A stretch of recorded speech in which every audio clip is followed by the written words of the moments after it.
के अंतिम सप्ताह में है। 2022 बस आने ही वाला है।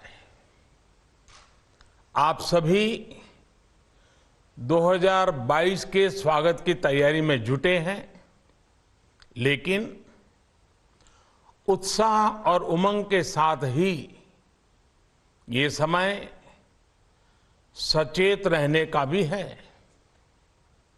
आज दुनिया के कई देशों में कोरोना के नए वेरिएंट ओमिक्रॉन की वजह से संक्रमण बढ़ रहा है। भारत में भी कई लोगों के ओमिक्रॉन से संक्रमित होने का पता चला है। मैं आप सभी से आग्रह करूंगा कि पैनिक न करें। हां, सावधान रहें, सतर्क रहें, मास्क उसका भरपूर उपयोग करें और हाथों को थोड़ी थोड़ी देर पर धुलना, इन बातों को हमें भूलना नहीं है। आज जब वायरस म्यूटेट हो रहा है तो हमारी चुनौतियों का सामना करने की ताकत और आत्मविश्वास भी मल्टीप्लाई हो रहा है। हमारी इनोवेटिव स्पिरिट भी बढ़ रही है। आज देश के पास 18 लाख आइसोलेशन बेड्स हैं, 5 लाख ऑक्सीजन सपोर्टेड बेड्स हैं, 1,40,000 आईसीयू बेड्स हैं। आईसीयू और नॉन आईसीयू बेड्स को मिला दें तो 90,000 बेड्स विशेष तौर पर बच्चों के लिए भी हैं। आज देश में 3,000 से ज्यादा पीएसए ऑक्सीजन प्लांट्स काम कर रहे हैं। 4 लाख ऑक्सीजन सिलेंडर्स देश भर में दिए गए हैं। राज्यों को जरूरी दवाओं की बफर डोज तैयार करने में सहायता की जा रही है। उन्हें पर्याप्त टेस्टिंग किट्स भी मुहैया कराई जा रही है।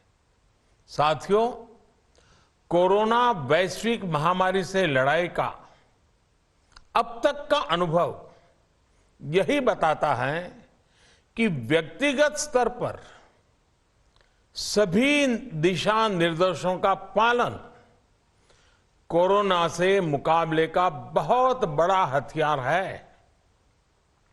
और दूसरा हथियार है वैक्सीनेशन। हमारे देश ने भी इस बीमारी की गंभीरता को समझते हुए बहुत पहले वैक्सीन निर्माण पर मिशन मोड में काम करना शुरू कर दिया था। वैक्सीन पर रिसर्च के साथ साथ ही approval processes, supply chain, distribution, training, IT support system, certification पर भी हमने निरंतर काम किया। इन तैयारियों का ही नतीजा था कि भारत ने इस साल 16 जनवरी से अपने नागरिकों को वैक्सीन देना शुरू कर दिया था।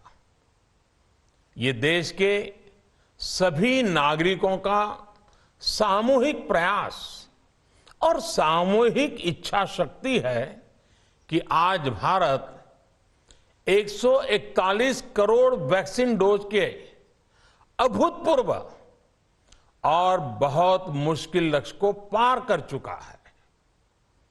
आज भारत की वयस्क जनसंख्या में से 61% से ज्यादा जनसंख्या को वैक्सीन की दोनों डोज लग चुकी है।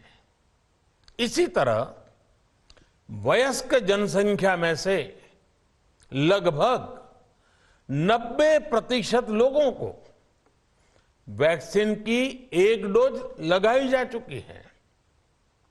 आज हर भारतवासी इस बात पर गर्व करेगा कि हमने दुनिया का सबसे बड़ा, सबसे विस्तारित और कठिन भौगोलिक स्थितियों के बीच इतना सुरक्षित वैक्सीनेशन अभियान चलाया। कई राज्य और विशेष तौर से टूरिज्म की दृष्टि से महत्वपूर्ण राज्य जैसे गोवा, उत्तराखंड, हिमाचल जैसे राज्यों ने 100% सिंगल डोज वैक्सीनेशन का लक्ष्य हासिल कर लिया है। आज देश के दूर सुदूर गांवों में जब 100% वैक्सीनेशन की खबरें आती हैं तो मन को संतोष होता है। यह प्रमाण है हमारे हेल्थ सिस्टम की मजबूती का, हमारी टीम डिलीवरी का, हमारे हेल्थ केयर वर्कर्स के डेडिकेशन और कमिटमेंट का, और देश के सामान्य मानवी के अनुशासन और विज्ञान में उनके विश्वास का। हमारे देश में जल्दी ही नेजल वैक्सीन और दुनिया की पहली डीएनए वैक्सीन भी शुरू होगी। साथियों, कोरोना के खिलाफ भारत की लड़ाई शुरू से ही वैज्ञानिक सिद्धांतों, वैज्ञानिक परामर्श और वैज्ञानिक पद्धति पर आधारित रही है। पिछले 11 महीने से देश में वैक्सीनेशन अभियान चल रहा है। देशवासी इसके लाभ भी महसूस कर रहे हैं। उनकी रोजमर्रा की जिंदगी सामान्य हो रही है। आर्थिक गतिविधियां भी दुनिया के कई देशों की तुलना में उत्साहजनक रही हैं।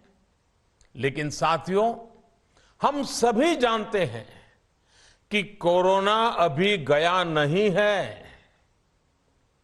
ऐसे में सतर्कता बहुत जरूरी है।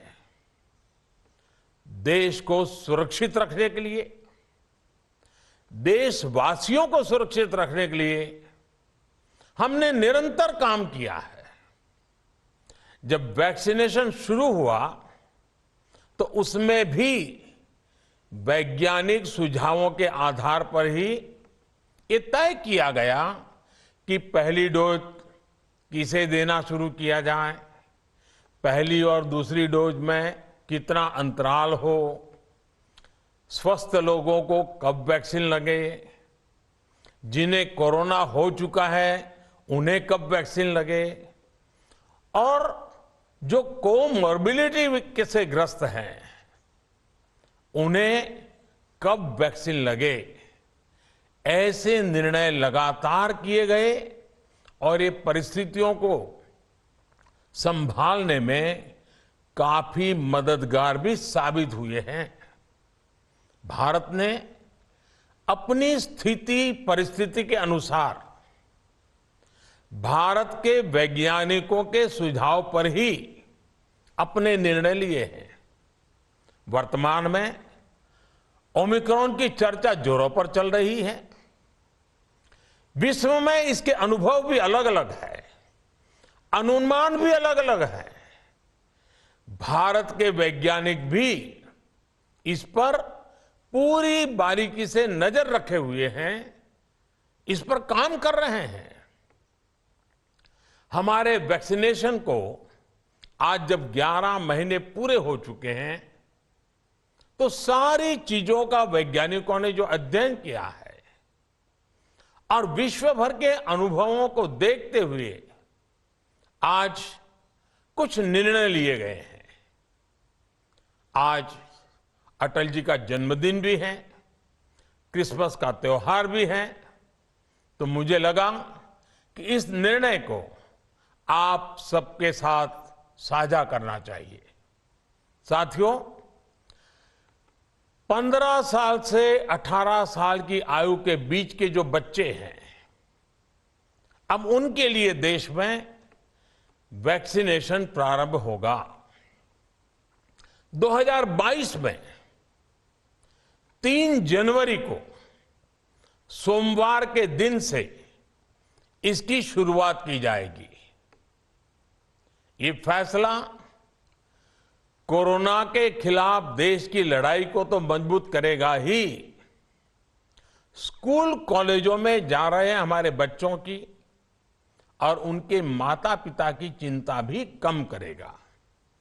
साथियों, हम सबका अनुभव है कि जो कोरोना वॉरियर्स हैं, हेल्थ केयर और फ्रंटलाइन वर्कर्स हैं, इस लड़ाई में देश को सुरक्षित रखने में उनका बहुत बड़ा योगदान है।